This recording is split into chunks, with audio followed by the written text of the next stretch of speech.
안녕하세요. 양지선한교회 김종태 목사입니다. 오늘도 우리 찬양을 부르시면서 7월 셋째 주일 예배를 하나님께 드리겠습니다. 나는 주를 부르리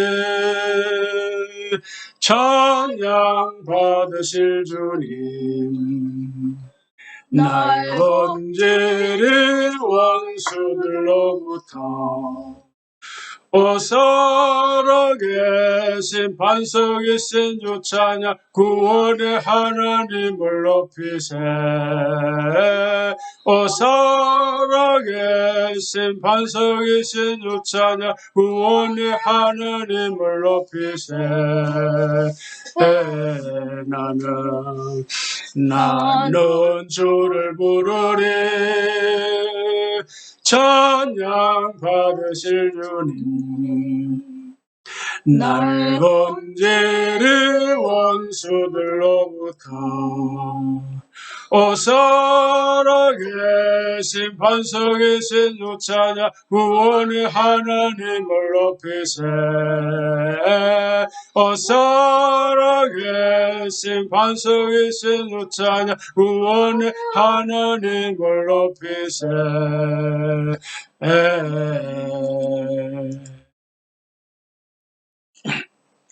주의 이름 안에서 주의 성소로 가네 영광스러운 이곳에 우리 기쁘게 왔네 거룩한 보좌 앞에서 따뜻함을 느끼네 우리 마음 경배하며 찬양의 제사 드리네 찬양의 제사 드리고 성소로 들어갑니다 찬양의 제사 드리며 성소로 들어갑니다 우리 모두 주님께 감사의 제사를 드리세 우리 모두 주님께 기쁨의 제사 드리네 주의 말씀 주시고 우리 감사드리네 주의 날개 그늘미 우리 피난처 되네 주의 길을 따르며 우리 주께 순종해 모든 상황 속에서도 찬양의 제사 드리네 찬양의 제사 드리며 성소로 들어갑니다 찬양의 제사 드리며 성소로 들어갑니다 우리 모두 주님께 감사의 제사를 드리네 우리 모두 주님께 기쁨의 제사 드리네 아멘. 자, 오늘 또 우리가 예배를 위해서 기도하고 또 선교사님들을 위해서 함께 기도하기를 원합니다.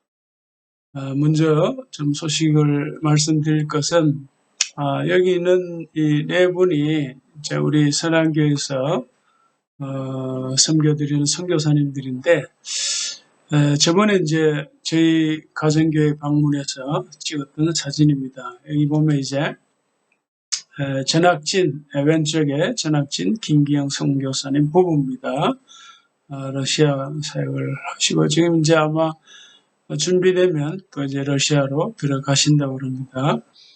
김명숙 선교사님 중간에 역시 준비되는 대로 들어가시고요. 그 다음에 이제 김희정 선교사님이신데, 이분은 이제 에스와니티 선교사입니다. 아마 이제 오래전에 여기 들어가 사역하셨는데, 에스와니티는 잘 알려져 있지 않지요. 예? 예? 그래서 여기 이제 아프리카인데요. 여기 보면 이제 에스와티니네요. 에스와티니 여기 있는데, 남아공 이제 바로 옆입니다. 그래서 지금 아프리카 찔로라고 하는 그 비영리 사단을 이렇게 했는데, 이 설립 허가를 받았다고 그래요. 그래서 이제 사역을 하게 됐는데, 본격적으로 주로 이제 음악을 통해서 하는 사역입니다. 그래서 첫 학기 이렇게 시작을 했고요.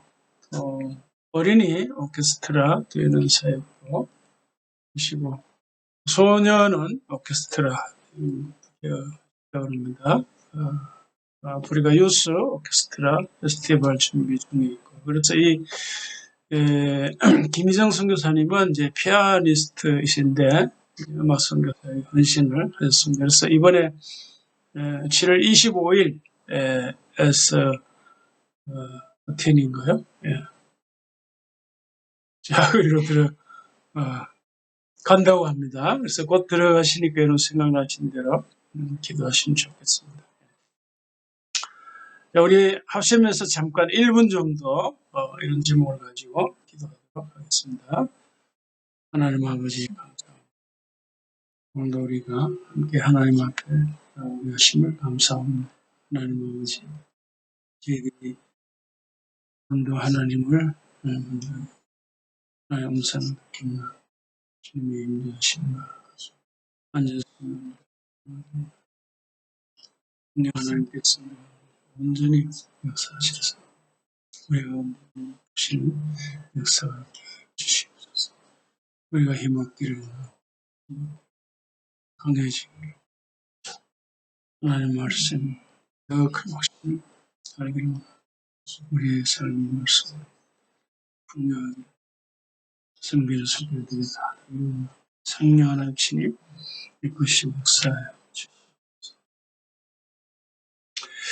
살아계신 하나님 아버지, 오늘도 이렇게 저희들이 여전히 이렇게 온라인으로 예배를 드립니다. 하나님 아버지, 예배 드린 자의 심령마다 찾아가셔서 주님께서 품어주시고 위로해 주시고 세임 주시고 꽃을 지는 은혜가 있는 귀한 시간 되기를 원합니다. 이 시간도 주님의 풍성한 임재하심의 은혜를 경험하게 하시고 주님께서 우리 한 사람 한 사람을 만나주시는 은혜를 주셔서 우리의 길을 열어주시고 우리 마음을 열어주셔서 주의 말씀 잘 알아듣게 하시고 주의 말씀을 들을 적에 기쁨이 있게 하시고 신이 있게 하시고 담대함이 생겨서 그 말씀대로 살아갈 수 있는 저희가 되게 하여 주시옵소서. 아버지 하나님, 우리가 섬기는 귀한 선교사님들, 신학생 김명숙, 전학진, 장재관, 김희정, 이삭, 세병치, 알로토, 오길라 이 모든 사역자들 주의 권능의 장중에 붙잡으셔서 오늘도 잘 준비되는 일에 함께 하시고 또 사역하는 일에 함께 하셔서 저희들을 통해 하나님의 나라와 십자가 복음 부활의 복음이 힘있게 풍성하게 증거되게 하여 주시옵소서. 아버지 하나님, 오늘도 우리 사랑하는 교우들 또 가족들 어디에서 예배를 드리든지 있는 곳에서 주님을 온전히 섬길 수 있는 은혜를 하라. 주님을 새롭게 만나는 복된 시간이 되게 하여 주시옵소서. 감사하며 예수님의 이름으로 기도하옵나이다. 아멘.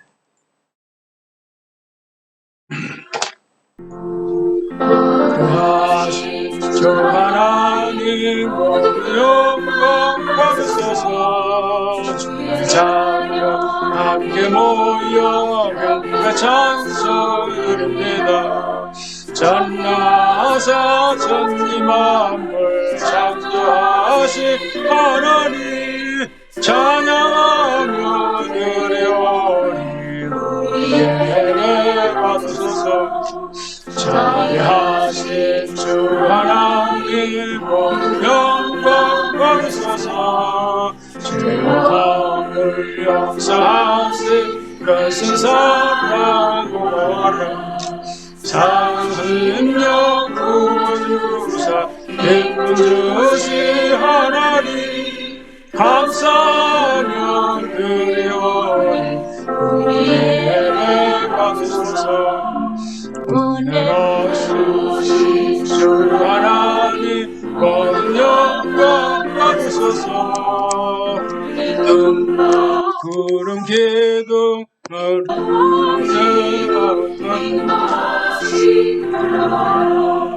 근심 걱정 슬픔에도 함께하신 하나님 강구하기를 은혜 받으소서.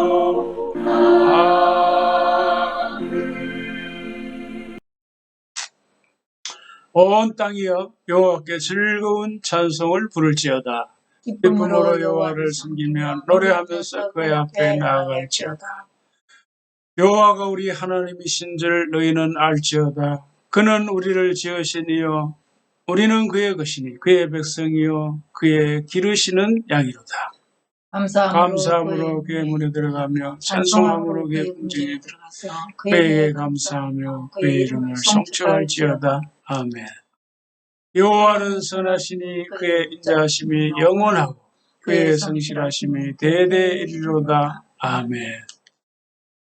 나는 전능하신 아버지 하나님 천지의 창조주를 믿습니다. 나는 그의 유일하신 아들 우리 주 예수 그리스도를 믿습니다. 그는 성령으로 잉태되어 동정녀 마리아에게서 나시고 본디오 빌라도에게 고난을 받아 십자가에 못 박혀 죽으시고 장사된 지 사흘 만에 죽은 자 가운데서 다시 살아나셨으며 하늘에 오르시어 전능하신 아버지 하나님 우편에 앉아 계시다.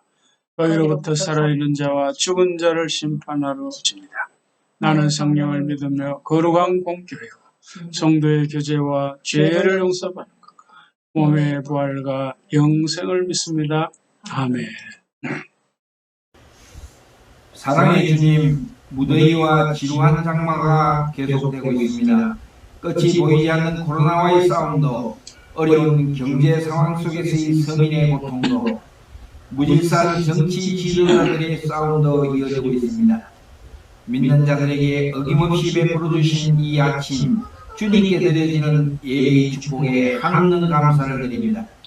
오직 주님만을 바라보며 선한 싸움에 기꺼이 순종하며 복음 전거의 사명을 다하시는 세계도지의 선교사님들을 지켜주시고 특별히 케냐 멜빈 대학교 개교 일정에 참여하시는 우리 목사님과 서병태 목사님, 음악 선교를 위해 아프리카로 가시는 김희정 선교사님의 성령 충만함을 소원하고 그 여정을 주님께서 친히 인도하여 주시옵기를 간절히 원합니다. 오늘 말씀을 전하신 우리 목사님 영육간의 강건함을 허락하여 주시옵고 이 예배에 함께하는 우리 모든 믿음의 식구들을 축복하여 주시기를 원하고 살아계신 우리 주 예수 그리스도의 이름으로 기도드리옵나이다. 아멘. 자, 말씀을 세 군데를 읽겠습니다. 창세기 1장 1절 다 같이 읽겠습니다.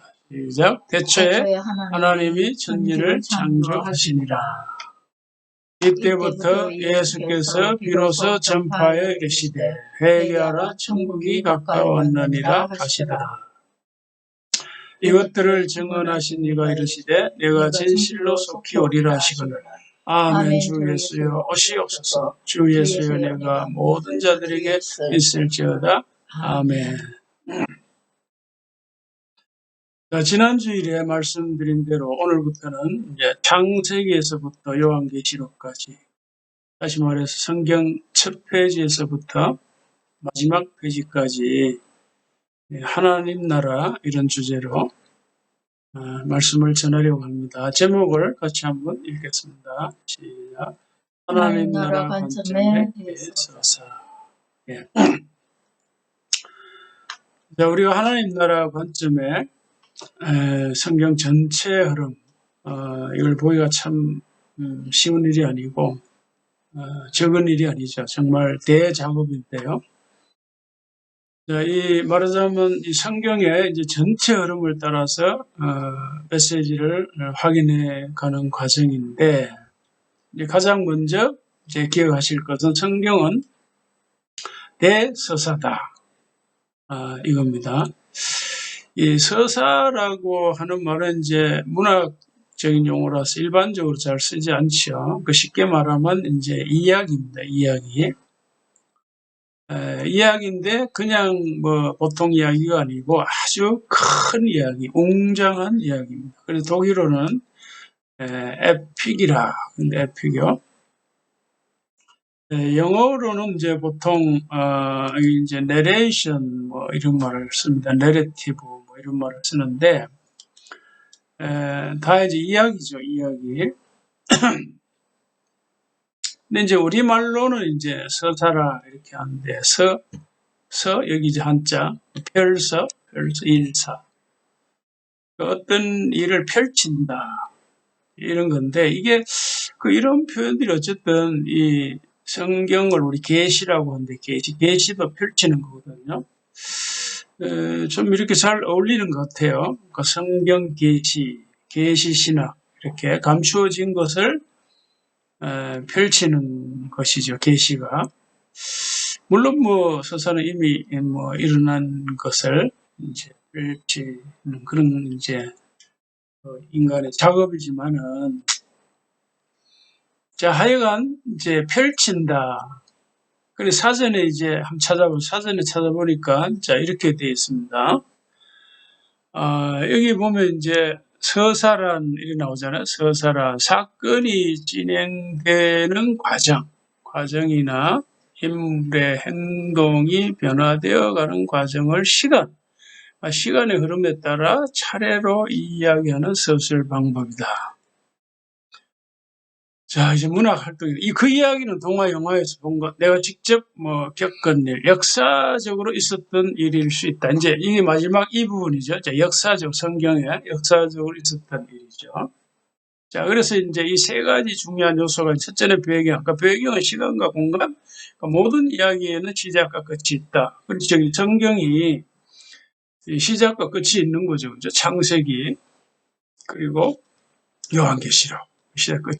그러므로 그 일이 어떻게 일어났는지, 어떻게 해서 어떻게 끝이 났는가를 시간의 흐름과 이 시간이 우리 이제 성경에서 굉장히 중요합니다. 이제 이게 계시 신학과 연관되어 있는 건데, 왜냐하면 이제 계시 신학은 역사적 흐름과 관련이 있거든요. 역사적 흐름. 그러니까 시간의 흐름, 역사의 흐름에 따라 하나님이 조금씩 자신의 뜻을 이제 펼치는 거니까요. 드러내는 거예요. 그리고 공간의 변화, 이것도 중요합니다. 그러니까 이제 역사적 사건이라고 하는 것은 시간과 공간이 반드시 이제 있어야 되는 거죠. 언제, 어디에서. 그러니까 이런 성경의 기록은 전부 이런 이야기예요. 굉장히 중요한 이제 요소고, 그 다음에 사건, 이제 원인과 결과를 밝혀서 이야기를 풀어나간다. 성경이 인과관계 이야기를 많이 합니다. 물론 경우에 따라 이제 인을 잘 얘기 못하는 경우도 있지만 대부분은 인과관계입니다. 그다음에 인물. 그러니까 인물은 이야기를 끌고 가는 주인이기 때문에 인물의 말과 행동 등을 자세히 보여주어야 한다. 그렇죠. 성경에 일어난 사건마다 주요 인물이 다 있고요. 그리고 전체의 주인이 있죠. 그 누구죠? 예수 그리스도. 그래서 루터라고 하는 신학자는 이 성경이라고 하는 말 구유에 예수 그리스도가 누워 있다. 이제 이런 표현을 재밌게 했는데, 그러니까 이제 성경 이제 하나의 테마 주제가 있다면 예수 그리스도죠. 자, 그래서 우리가 이 성경은 대서사다. 이걸 좀 기억하시면 좋겠어요.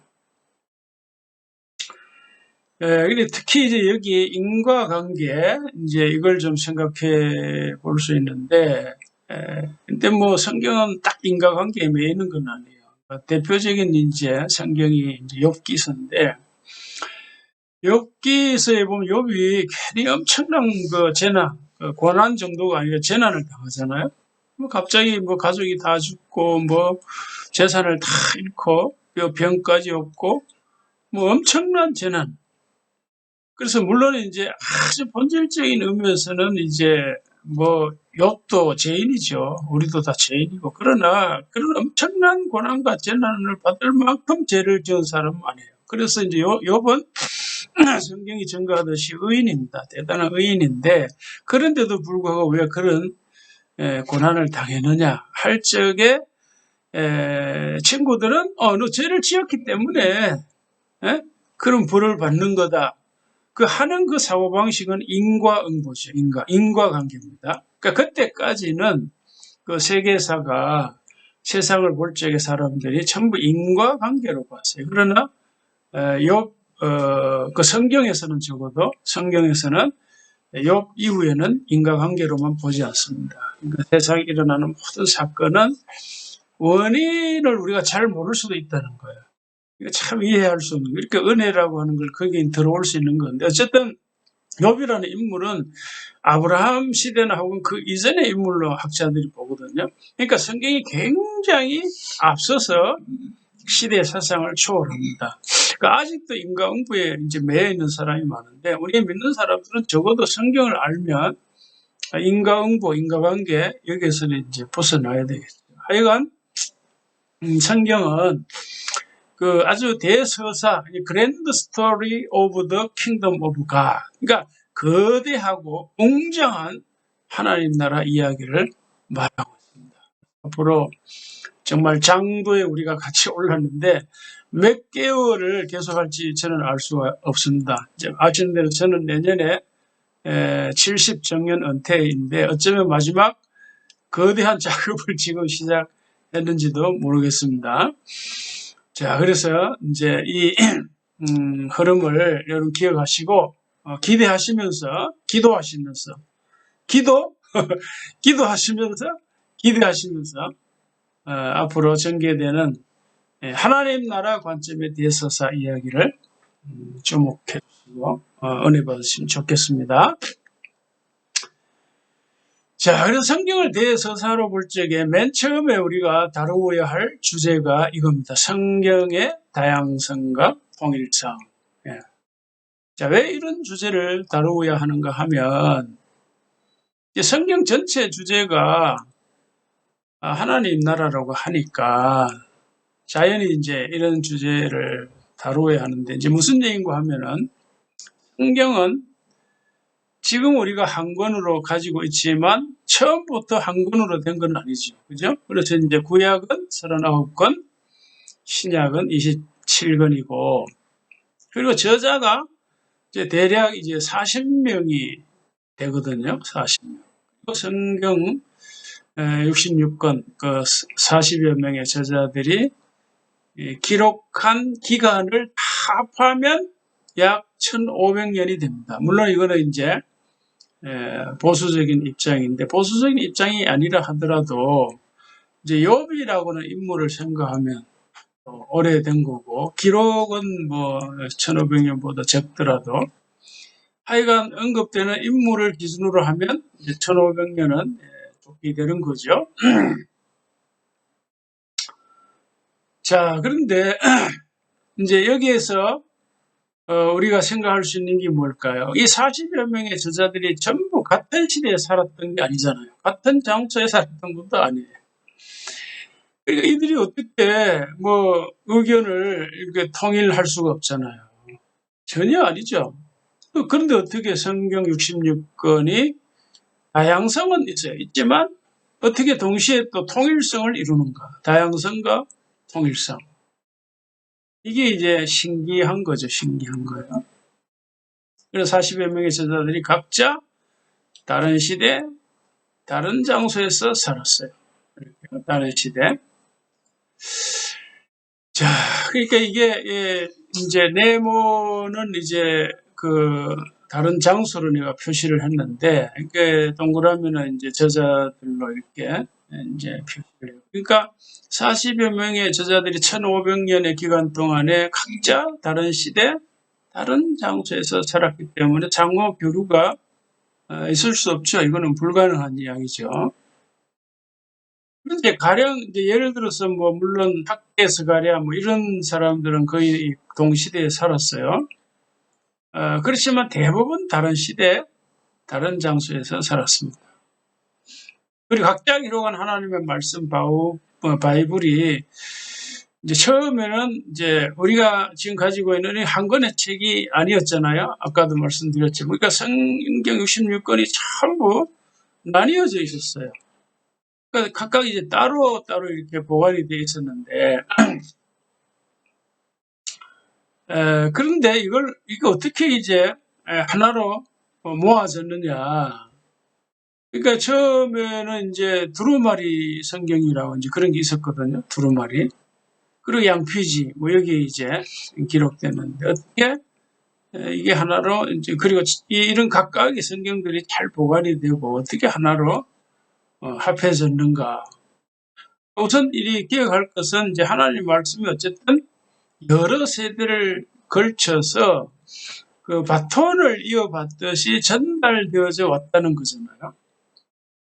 그럼 그 중심 역할을 한 세대가 누구일까? 그러니까 저는 이제 추측을 합니다. 이제 색 계열이라 이렇게 생각해요. 색 계열은 이제 그 메시아 혈통이거든요. 이제 그들이 이제 하나님을 중심으로 신실하게 섬겼으니까 그렇게 그들이 이제 이런 성경을 보관해 오다가 물론 이제 중간에 뭐 잃어버리기도 하고 전쟁 통해 뭐 이렇게 어디에 묻고 뭐 수십 년 동안 이제 뭐 이렇게 땅 속에 묻혀 있기도 하고 뭐 그러겠죠, 그죠? 그러다가 이렇게 모아진 거예요. 그러니까 그런 거 이제 자세하게 연구하는 또 신학도 있는데 이걸 다 얘기할 수는 없고.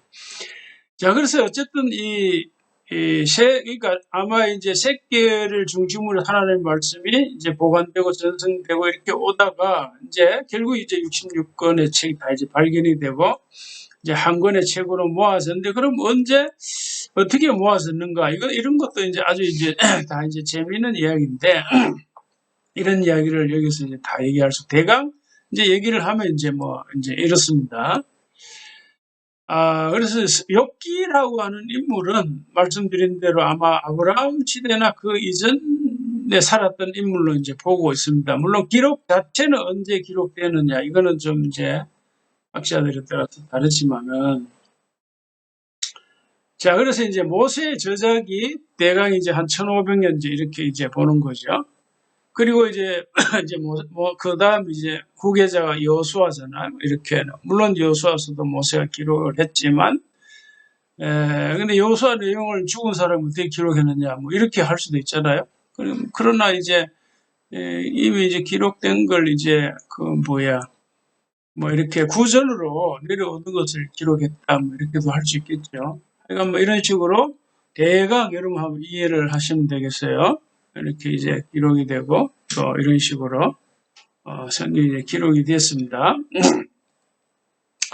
자 이런 거는 이제 자세하게 하려면 별도로 이제 공부하는 시간을 가져야 되는데 이제 여기는 이제 설교 주일 예배 설교 시간이니까 뭐 자세하게 할 수 없죠. 그냥 흐름을 여러분 파악을 하시면 된다는 거고요. 그리고 예수님 죽으신 이후에 이제 이런 책들이 이제 기록이 되고 또 마태, 마가 이런 것들이 먼저 기록된 것이 아니라 이제 후에 기록이 됐어요. 그래서 이제 주 한 100년경에 요한계시록이나 요한복음이 이제 늦게 기록이 된 거죠.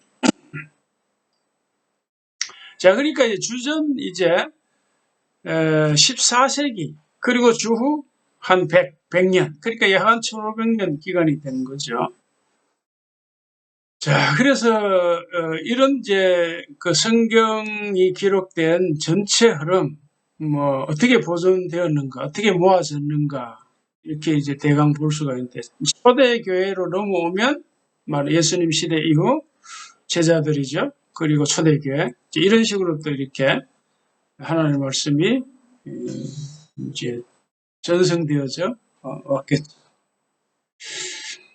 그리고 이제 성경은 본래 이제 히브리어나 헬라어 그리고 아람어 이 세 언어로 이제 기록이 됐는데 주전 이제 404년경 그 라틴어로 이제 번역이 됩니다. 번역이 되고, 천재 3, 아니죠. 이제 잠깐만요. 여기 이제 보시면, 죄송합니다. 여기 이제, 이 주전 3세기 초에, 여기 모세 오경이 헬라어로 이제 번역이 됩니다. 번역이 되는데, 그때 이제 이집트는 이제 프톨레마이오스 이제 왕조 시대인데, 필라델포스라고 하는 2세가 명령을 내립니다. 유대인 학자들을 모아가지고, 이제 구약 성경, 모세오경지 이걸 이제 번역하라, 이제 이런. 그래서 이제, 이스라엘은 12지파잖아요. 그래서 6명씩 차출돼 72명이 이렇게 이제 번역을 한 것, 헬라어로 번역한 것을 뭐 세투아진트라고 LXS라는 이렇게 얘기를 하는데, 그때는 이제 왜냐하면 이스라엘 나라가 프톨레미 왕조 지배하에 있었기 때문에 이렇게 이제 명령을 이제 수행을 한 겁니다. 그리고 주후 이제 100년경 얌리아 이제 교회에서 구역 39권이 이제 정경으로 이제 승인이 되고, 그리고 주후 397년 칼타고 3차 교회 회의에서 신약 27권이 또 정경으로 승인이 됩니다. 그러니까 유사한 이제 성경이 많이 있었죠. 그래서 이제 구약 가톨릭에서는 우리가 인정하는 66권 외에도 외경을 또 뭐 이렇게 인정을 하죠. 우리는 외경이나 위경 이런 거 인정을 하지 않죠. 개신교에서는. 자, 그래서 이제 그리고 그 다음에 이제 1611년 1600 이렇게 죄송합니다. 여기 이제 구약 외경 뭐 이런 거 이제 근데 1600 여기 이제 이런 성경이 아까 말씀드린 대로 여기 주후 400년경에 라틴어로 처음 이제 번역이 됩니다. 처음 번역이 되고, 또 위클리프 역이라고 해야지 영어로 이렇게 처음 번역이 됩니다. 그리고 1611년에 킹 제임스 버전이 번역이 되고, 또 이런 식으로 우리나라는 이렇게 번역이 됩니다. 우리나라는. 그 다음에 이제 우리나라 이제 성경 이런 식으로 이제 번역이 됩니다. 그래서 지금 이제 개역 개정판 이런 식으로 사용하고 있죠. 그래서 이제 우리가 성경이 각각 다른 시대에 다른 장소에 이제 기록되면서 흩어져 있었는데, 이것이 이제 66권으로 이제 모아진 것도 아주 신기하고 놀라운 일이지만, 더 이제 놀라운 것은 뭔가 하면은 어떻게 해서 이 다양성, 그러니까 여러 이제 그러니까 시대나 장소나 뭐 주제나 등 이렇게 내용이나 이 다양성이 있잖아요. 자, 그럼에도 불구하고 어떻게 이렇게 그 통일성을 이루느냐, 통일성. 이게 이제 신기한 거예요, 이게 놀랍잖아요. 뭐 40여 명의 저자들이 이렇게 뭐 소통이 된 것도 아니고 말이죠. 의기투합을 한 것도 아니고. 그래서 성경 66권 전체가 하나의 주제 한 방향, 그 통일성을 가지고 있다고 하는 이 자체가 굉장히 놀라운 일이에요. 한 방향을 지시하고 있다. 그 한 방향이 바로 저는 이제 하나님 나라를 이렇게 얘기를 하는 겁니다. 자, 그래서 그 한 방향을 이제 다시 또 말씀드리면 여러 이제 주제가 있습니다. 뭐 수많은 주제가 있는데 이런 주제들이 전부 하나님 나라라고 하는 주제로 통합할 수 있는 거죠. 엮을 수 있는 거. 자, 그래서 우리 창세기에서부터 요한계시록까지 이제 전체 흐름을 이 관점에서 한번 좀 살펴보자. 이제 그런 이야기인데요. 자, 이런 작업을 위해서는 앞으로 이제 어느 정도 좀 공부를 할까 이런 게 좀 필요해요. 그러니까 신앙생활을 어느 정도 했으면 좀 학습이 좀 필요하거든요. 그렇다고 자세하게 할 수는 없고, 이제 오늘 본 대로 대강 어떤 개요 차원에서 흐름을 좀 보는 것이 필요한 거거든요. 히브리서 기자도 이제 얘기를 했죠. 신앙생활이 오래되었는데 아직도 여전히 적과 같은 부드러운 말씀만 취해서는 되겠느냐. 그러니까 성장하려면 고기와 같은 단단한 이제 말씀도 먹어야 한다. 이런 말씀을 하잖아요. 자, 그래서 우리가 조금 이제 공부하는 것이 좀 필요합니다.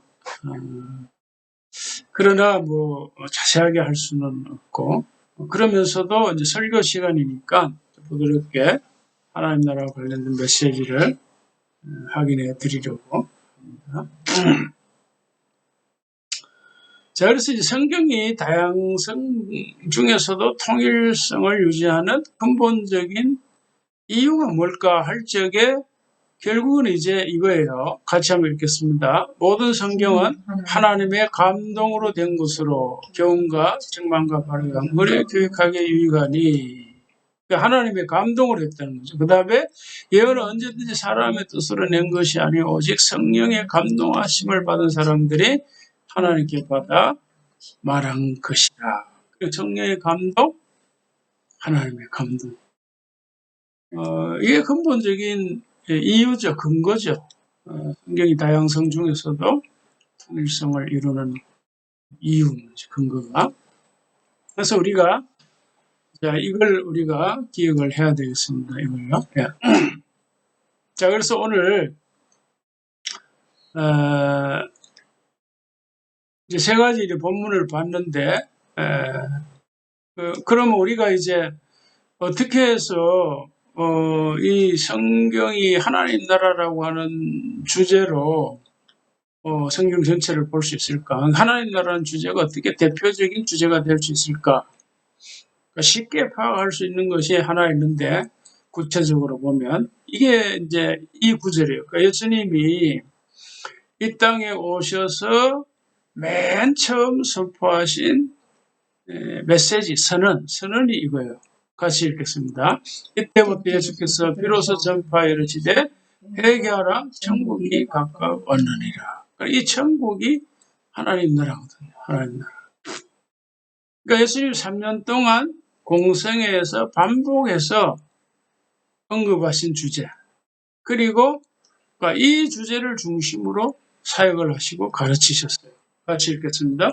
내가 하나님의 성령을 힘입어 기체를 써내는 것지만 하나님 나라가 이미 너희에게 임하였느니. 그러니까 예수님이 수많은 기적을 행하셨는데 그 기적을 행하신 목적이 뭔가 하면은 하나님 나라가 이 땅에 이미 임했다고 하는 것을 보여주기 위해서. 자, 그 다음에 예수님이 이제 부활하신 후에 40일 동안 제자들을 가르치고 말씀하셨는데 그 증거하신 주제가 뭐예요? 주제가 바로 하나님 나라의 일이라. 그러니까 친히 살아 계심을 나타낸다. 그러니까 얼마나 그게 이제 하나님 나라가 중심 주제면 부활하신 후에도 계속 자, 이런 주제로 말씀하실까. 자, 뿐만 아니라 우리가 신약 성경의 절반 이상을 쓴 사도 바울, 이 사람 메시지와 사역의 핵심이 뭔가? 그게 바로 하나님 나라예요. 하나님 나라. 그러니까 여기저기에서 계속 반복해서 하나님 나라 언급하잖아요. 이렇게 하나님 나라. 그래서 하나님 나라를 언급하고. 그러니까 기회가 있을 적마다 언급하는 거죠. 기회가 있을 적마다 하나님 나라를 언급하고. 특별히 이제 우리가 사도행전을 보면 사도행전의 이제 두 주인공이라고 할까요? 하면은 이제 베드로와 바울이잖아요. 그래서 사도행전 이제 후반부로 가면 이제 바울이 중심 인물이 되고 선교 사역을 하죠. 여러 지역을 다니면서. 그렇게 선교 사역을 하면서 마지막에 중간에도 이제 언급하지만 마지막 부분에 가서 로마에서 바울이 한 말이 있잖아요. 그러니까 바울이 했던 사역이요.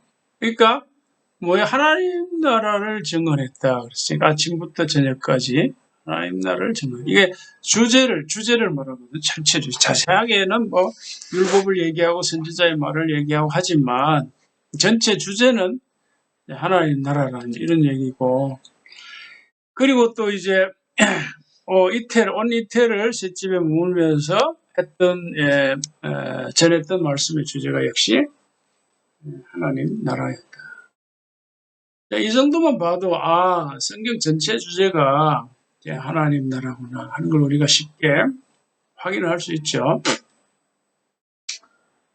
자, 그래서 이제 구약 성경에는 하나님 나라는 단어가 이제 직접적으로는 나오지는 않죠. 사상은 많이 얘기해요. 뭐 통치나 다스림이나 이게 많이 하지만, 그래서 이제 성경을 통합적으로 보면 이제 신약에서 언급하는 이 분명한 이 메시지, 하나님 나라, 이 메시지를 가지고 구약 성경도 보고 그 관점에서 보고 해석할 수 있다. 이런 이야기거든요. 우리가 여행을 하다 보면 사진을 찍기 좋은 아주 전망대가 있습니다. 뷰 포인트라고. 그러니까 이제 이 사진 카메라맨들은 이 좋은 전망을 이제 찾잖아요.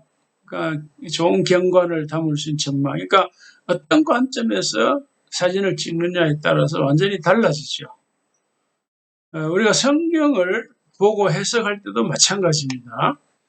어떤 관점으로 성경을 읽고 해석하느냐에 따라서 결과가 완전히 달라져요. 이제 가령 공산주의자들이 자기들의 관점으로 성경을 읽고 해석하면 뭐가 나올까? 공산주의가 나오겠죠. 거기에 맞는 거는 취하고 안 맞는 거는 다 빼버릴 수가 있어요. 그리고 문선명 같은 이단자도 성경을 차용하잖아요. 그러면 이제 그들은 잭스 교리나 뭐 통일교 교리가 있잖아요. 거기에 그런 관점에서 성경을 보고 해석을 하는데 할 수 있어요. 막 비유적으로 뭐 이상하게 연결을 할 수 있는데 거기에 이제 맞는 거는 받아들일 수 있지만 안 맞는 거는 다 칼로 쳐내는 거죠. 성경을 읽을 적에 가장 이제 올바른 관점은 이제 성경 자체가 뭘 말하느냐, 성경 자체가 말하는 중심 주제가 뭐냐, 그걸 찾아야 된다는 거예요. 그걸 찾고 그걸 가지고 성경을 해석할 적에 가장 바르게, 가장 풍성하게 이해할 수 있는데 이게 바로 하나님의 나라다, 이런 뜻입니다. 자, 그래서 오늘 이제 본문 세 군데를 봤는데 하나님 나라 관점으로 본다면 창세기 1장 1절은 우리가 어떻게 읽고 어떻게 해석할 수 있을까요? 여기에 뭐 창조론이냐, 뭐 진화론이냐, 뭐 등등 온갖 얘기를 다 이제 갖다 끌어다 할 수 있는데 그건 이제 다른 관점이고 우리는 지금 하나님 나라 관점으로 보자는 거예요. 자, 그럼 이걸 어떻게 우리가 이해할 수 있을까 하는 거예요. 자, 하나님 나라 할 적에 나라를 구성하는 세 가지 요소가 있죠. 그게 바로 왕과 백성과 영토 있습니다. 자, 이런 관점으로 보면 창세기 1장 1절이 굉장히 쉽게 보이는 거죠, 그죠? 근데 여기 특히 이제 왕은 주권, 주인권, 소유권, 통치권 이런 걸로 바꾸어 이해할 수 있어야 됩니다. 그러니까 창세기 1장 1절이 어떻게 이해되고 해석될까?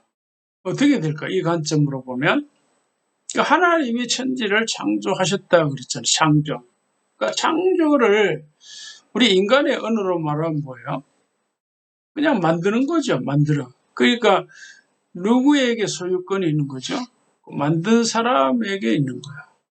그 만든 사람이 자유롭게 그걸 소유할 뿐만 아니라 자유롭게 관리하는 거죠. 우리가 예를 들어서 꽃밭을 만들었다. 그 만드는 사람, 그걸 소유하는 사람이 자유롭게 관리할 수 있는 거죠. 관리.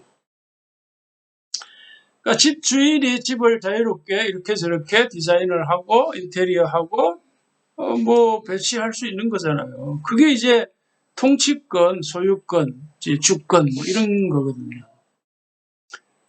자, 그러니까 이제 이걸 그런데 천지라고 하는 건 이제 쉽게 말해 하늘과 땅이잖아요. 이걸 제가 저번에도 설명했지만, 그럼 하나님 나라 관점에서 보면 천지는 뭘까요? 통치, 하나님 나라의 핵심 이제 그 키워드가 통치, 그 하나님의 나라 할 적에 나라는 바실레이아라 해가지고 통치라는 뜻이고 다스림, 통치, 다스리는 뜻인데, 하나님 나라 관점에서 보면 천지는 하나님 왕이신 하나님의 이 통치 영역을 의미하는 거예요. 통치 영역. 그러니까 천은 눈에 보이지 않는 영역이고, 그러니까 천사라든지 말이죠. 하늘의 세계가 있지만, 지는 땅, earth, 지구, 또 눈에 보이는 우주, 그러니까 물리적 세계죠. 그러니까 눈에 안 보이는 영적 세계와 눈에 보이고 손에 만져지는 물리적 세계, 그걸 천지 이렇게 표현을 한 건데, 그래서 눈에 보이는 물리적 세계와 눈에 보이지 않는 영적, 이 모든 세계, 크게 말하면 말이죠. 그 모든 세계가 다 하나님의 통치 영역이고 다스림의 대상이다. 이렇게 이해를 하면 되는 것이죠. 그리고 이제 태초라는 말이 나오는데, 태초는 말 그대로 이제 시작점이라 이렇게 보면 되는 겁니다. 그래서 영어 성경에 보면 in the beginning, 시작할 때에 뭐 이런 거잖아요. 그 시작점에서, 출발선에서, 시작선에서. 그러니까 이제 우주의 시작, 혹은 뭐 이 땅의 시작이랄까요? 이 세상의 시작점이 있는 거예요, 시작점. 아까 대서사ම් 그 얘기, 시작과 끝이 있다고 그랬잖아요. 그러니까 우주의 시작, 이 땅의 시작, 인간 역사의 시작, 뭐 그렇게 이해를 하면 돼요. 자, 그러니까 대서사는 시작과 끝이 있는 건데, 창세기 1장 1절이 잘 말해주는 거예요. 하나님 하나님 나라라고 하는 대서사의 시작을 알리는 선언이다. 선언, 선포, 뭐 이렇게요. 자, 그래서 앞으로 그 창세기 이후 요한계시록까지 이 세 가지 주제를 생각할 수 있어요. 그래서 왕권, 백성, 국민, 영토, 땅. 근데 주로 이제 성경 전체 흐름은 이 두 가지, 이 두 가지 주제에 초점이 있습니다. 두 가지. 뭐죠? 이 두 가지가 왕과 백성. 성경의 전체 흐름은 이제 여기에 초점을 두고 이제 주로 전개되어 나갑니다. 그 다음에 이제 마태복음 4장 17절인데, 이게 이제 하나님 나라 대서사에서 뭘 말할까요? 하나님 세 가지 요소에서 이걸 말해요. 왕. 예, 일단 그 나라의 왕이 이 땅에 오신 것이죠. 그 대서사의 주인공인 예수, 주인공. 그 예수가 하나님 나라의 왕인 예수. 공식적으로 직접 뭐죠? 선언을 하는 거예요. 선언. 뭐라고요? 하나님 나라가 이 땅에 가까이 왔다. 하나님 나라가 이 땅에 임했다. 라고 이렇게 선포를 하는 건데, 자, 여기에서 백성들이 나타나야 될 반응이 뭐죠? 회개인 거죠, 회개. 그러니까 회개하라. 이걸 먼저 말했죠. 왜냐하면 천국이, 그러니까 하나님 나라가 이 땅에 임했기 때문이다. 그러니까 하나님 나라에 대한 그 백성들의 반응 그건 회개입니다. 근데 회개가 뭐라고요? 윤리적으로 착하게 살아라, 바르게 살아라, 그런 뜻이 아니라고 했죠. 그건 유교식입니다. 유교에서 하는 말이에요. 기독교는 성경에서 말하는 회개는 가장 중요한 거는 삶의 방향을 바꾸는 거예요. 삶의 방향, 삶의 가치, 삶의 목적. 그러니까 자신의 소속과 정체성을 완전히 바꾸라는 거예요. 굉장히 중요한 부분인데, 내가 사업을 하든 뭐 목회를 하든 직장에 다니든 교직에 있건 정치를 하건 무슨 일을 하건 간에 그 하나님 나라의 가치와 문화에 맞게 그 자신의 일을 설정하라, 이거 설정하라. 그러니까 방향의 문제예요, 방향. 방식의 문제예요. 그래서 이거는 다른 말로 하면 초청인데, 초청. 하나님 나라의 문화와 가치에 따라 살도록 초청한 거예요. 그러니까 그 나라 왕이 야, 이 땅에 하나님 나라가 임했다고 선언하고 선포했을 적에 우리가 어떻게 반응해야 할까 하는 것이 회개인데, 이 회개는 일생에 단 한 번 일어나지만, 그러나 살아가면서 삶의 구비구비마다 그때마다 방향이 틀어질 수가 있죠. 우리가 다 약하니까 유혹을 받아 넘어질 수도 있고, 그때마다 방향을 교정, 그러니까 수정을 해야 됩니다. 예를 들면 이제 비행기가 이제 출발할 적에 기장이 이제 도착할 목표를 이제 찍잖아요. 그럼 가령 인천공항에서 이제 유럽 파리로 날아간다. 그러면 비행기는 자동 항법 장치로 목표를 향해 날아간대요. 그러나 이제 가면서 이제 기류나 날씨에 따라 항로를 이탈한다. 직선으로 안 날아간다는 거죠. 그때마다 기장은 이제 방향을 수정해야 하는 거죠. 그 회계라고 하는 게 그런 거예요. 그러니까 방향을 자꾸 수정해야 되는 거예요. 우리가 이제 사업을 하다 보면 욕심이 생겨가지고 나도 모르게 물질의 종이 될 수가 있죠. 그러다가 깨닫고 하나님 나라 문화나 가치 깨닫고 그래서는 안 되지. 이렇게 살아서는 안 돼. 다시 방향을 바꾸는 거예요. 수정하는 거예요. 그게 회개예요, 회개.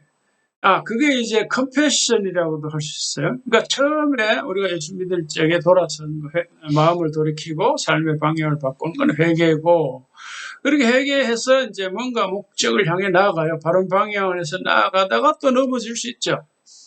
그때 다시 또 바꾸는 것이 컴패션입니다. 컴패션인데 단순히 그걸 착하게 살아라, 죄를 회개해라, 이렇게 생각하지 말고, 그거는 굉장히 부분적인 이야기고, 그런 의미가 없는 건 아니지만, 자백에는. 그래, 그 자백이 영어로 컴패션이라는 걸 기억해야 돼요. 컴패션은 자백에는 또 있지만 인정하는 거야. 내가 항로에서 이탈했구나. 인정하는, 나 자신을 다시 성찰하고 돌아보는 거죠. 그래서 비행 항로, 올바른 목적지를 향해서 다시 항로를 수정해서 나아가는 거. 그게 바로 우리 신자들이 가져야 할 회개의 자세입니다. 컴패션. 자, 그렇게 해서 바로 돌아와서 이제 하나님 나라의 백성으로서 바른 자세, 바른 삶의 방향을 가지고 살아가는 것이죠. 자, 그리고 마지막으로 우리가 참조한 구절이 이건데, 이게 뭘까, 이거는 기도잖아요, 기도. 주 예수여, 오시옵소서. 속히 오시옵소서. 그러니까 이것들을 증언하신 이가 이르시되, 내가 진실로 속히 오리라 하시거늘. 그러니까 예수님이 이제 속히 오시겠다. 거기에 대한 우리의 반응이 뭐죠? 그래요. 어서 오십시오. 이거죠.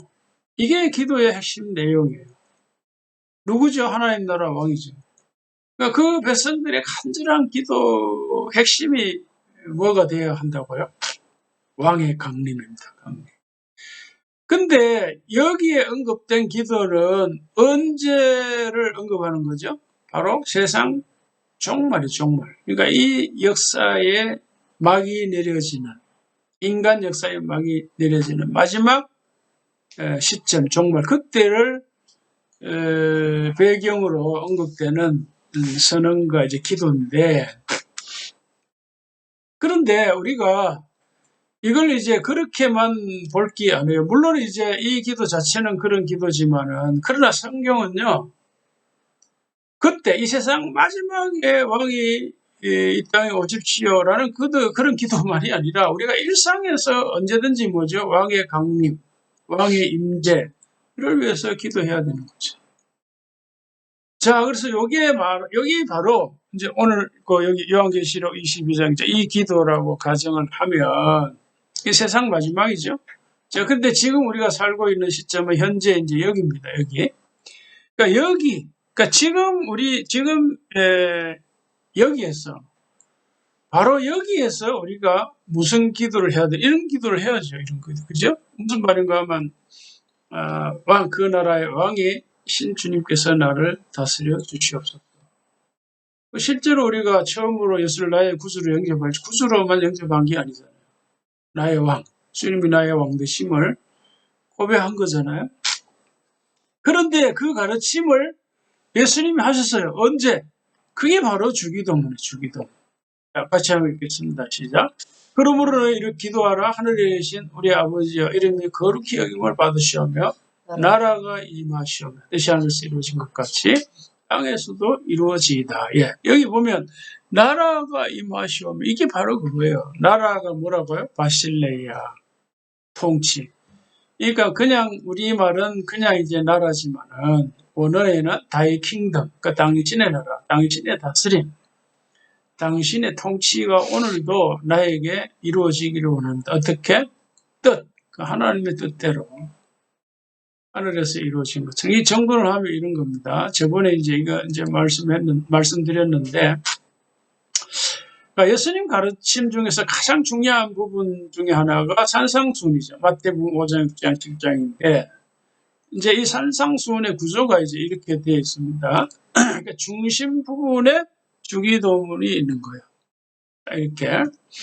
자, 그리고 이 주기도문을 이제 보면은 그 이후에 이렇게 되어 있어요. 예수님이 주기도문을 직접 해설을 합니다. 일계명과 관련해서 해석하고, 구체적으로 보면 뭐죠?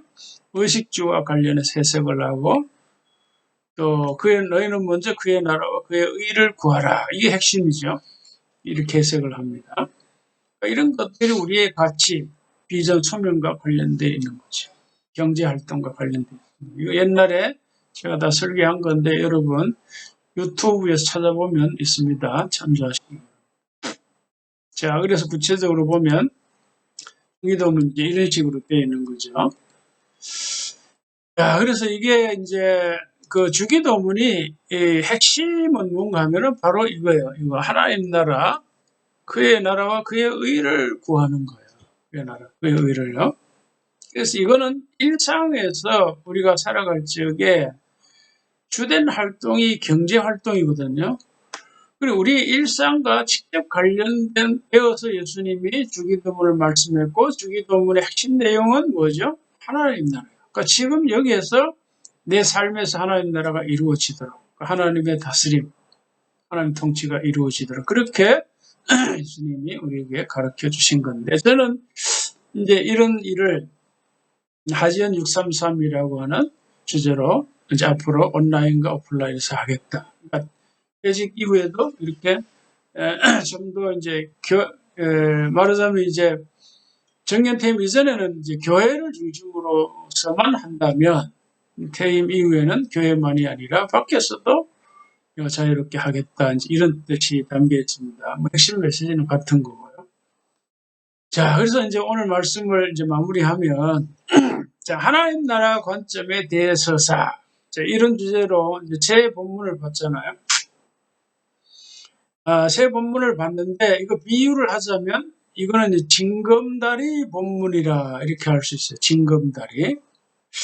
그러니까 성경 이제 창세기에서 요한계시록까지 중간중간에 굉장히 중요한 부분들, 본문들을 확인했고 또 하나 이제 추가를 한다면 이제 주기도문과 관련된 본문이죠. 네 군데 본문인데 이 네 군데의 본문만 보더라도 성경 전체 흐름이 하나님 나라라고 하는 분명하게 알 수가 있습니다. 그래서 정리하면 창세기 1장은 왕과 그의 영토로 우리가 볼 수가 있고 통치형률이죠. 그다음 이제 왕이 친히 오셔서 그 나라가 이 땅에 시작이 되었다 하는 것을 선포한 것이고 마지막에는 기도죠. 내가 속히 오겠다. 그래요? 어서 오십시오. 이거는 세상 종말만이 아니라 우리 일상에서도 예수님이 우리에게 하시는 말로 받아들여야 돼요. 내가 너와 함께 하겠다 뭐 이런 말이 많잖아요, 성경에. 어서 오세요. 환영합니다. 나의 왕 되심을 믿습니다. 환영합니다. 어서 오세요. 함께 살기 원합니다. 이렇게 하시면 되겠죠. 자, 그래서 중요한 거는 지금 여기에서 그 나라 백성으로서 어떻게 살아야 할까? 이것이 우리의 핵심 기도가 오늘 메시지에서 중요한 것은 성경은 하나님 나라라고 하는 주제의 대서사구나. 요걸 여러분이 기억하시면 좋고요. 자, 이 큰 흐름에서 우리가 성경을 읽고 해석해야 된다. 그래야 우리가 성경을 바르게 이해하고 해석할 수 있다 하는 것을 붙잡아야 됩니다. 두 번째 붙잡아야 할 메시지고, 그 다음에 바로 이 관점에서 뭐죠? 저와 여러분들의 인생을, 삶을, 직업 활동을 봐야 된다. 그러니까 사람들은 누구나 다 자기 나름의 안경이 있습니다. 안경. 그걸 이제 세계관에 비유합니다. 그걸 세계관이라고 그러는 건데, 좀 좁게 얘기하면은 이제 가치관이죠. 그 사람마다 다 가치관이 있습니다. 가장 중요한 가치관, 관점은 하나님 나라라고 하는 이 안경입니다. 이 복된 안경을 끼고 바르게 풍성하게 살아가시기를 주의 이름으로 부릅니다. 아멘. 잠깐 기도. 하나님 아버지 감사합니다. 오늘도 우리의 예배 중에 귀한 말씀을 상고했습니다. 하나님 나라 관점, 성경 전체 흐름을 우리가 앞으로 살펴보면서 주의 말씀, 주의 주신 메시지를 확인하고 우리가 이 땅에 살아가면서 하나님 나라라고 하는 안경을 끼고 바르게 풍성하게 살아갈 수 있는 저희들 되게 하여 주시옵소서. 감사합니다. 예수님의 이름으로 기도합니다. 하나님 받으소서.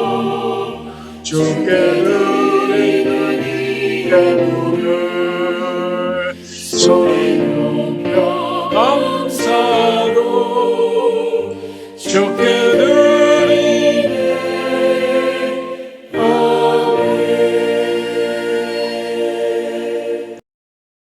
하나님 아버지 감사합니다. 오늘도 예배 중에 귀한 예물을 주님께 드립니다. 하나님 친히 예물을 받으시고 하나님 나라와 복음을 위해 풍성하게 쓰이는 예물이 되게 하여 주시옵소서. 바치는 손길들마다 하셔서 건강과 직장과 가정의 복을 풍성히 허락하여 주시옵소서. 감사하며 예수님의 이름으로 기도합나이다. 아멘.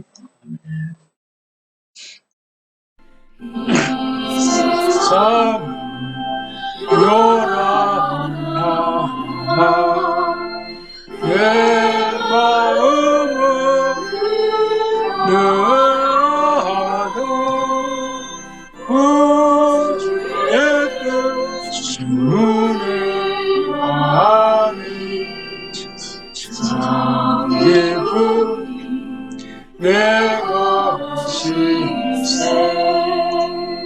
이 세상 늘어나고 허망하니 참 많으나 주님만 생각하니 참 기쁨 내 것일세. 육신의 복복되는 슬며하는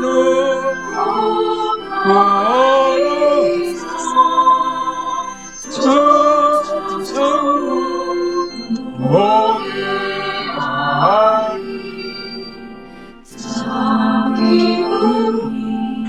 내 것일세. 내 마음 내 영혼이 모든 욕심 버리고 주께로 성결하니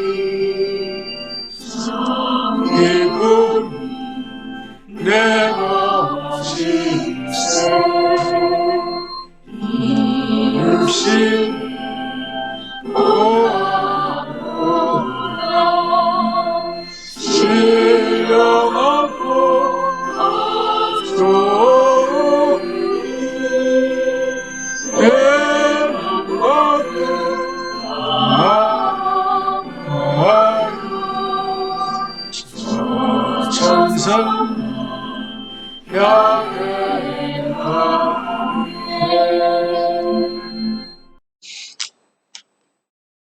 이제는 예수 그리스도의 은혜와 하나님 아버지의 영원하신 사랑, 성령님의 감화, 감동, 충만하심에 하나님 나라를 마음에 품고 모든 생각에서부터 삶과 일상의 삶과 직장과 사업의 모든 영역에서 하나님 나라 관점으로 살아가기를 원하는 주의 모든 성도들에게 이제로부터 영원히 함께 하시옵기를 주님의 이름으로 축원하옵나이다.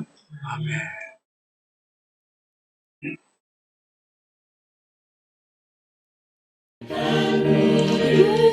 안노루 주 예수와 함께 날마다 우리 보러 가니. 아멘.